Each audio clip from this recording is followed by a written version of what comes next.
In front of me is XIAOMI Redmi Note 10 Lite, and today I would like to show you how you can use one-handed mode on this XIAOMI. Begin by opening settings. Now you need to scroll down and choose additional settings. Following that, click on one-handed mode and tap on this gray switcher in order to activate it. Then follow all of the instructions.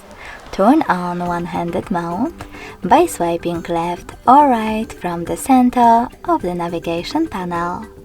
So when I do that, as you can see, one-handed mode is on.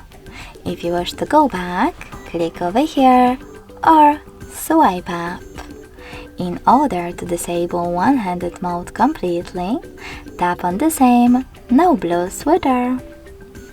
Thanks so much for watching. If you enjoyed this video, smash that like button, comment and subscribe.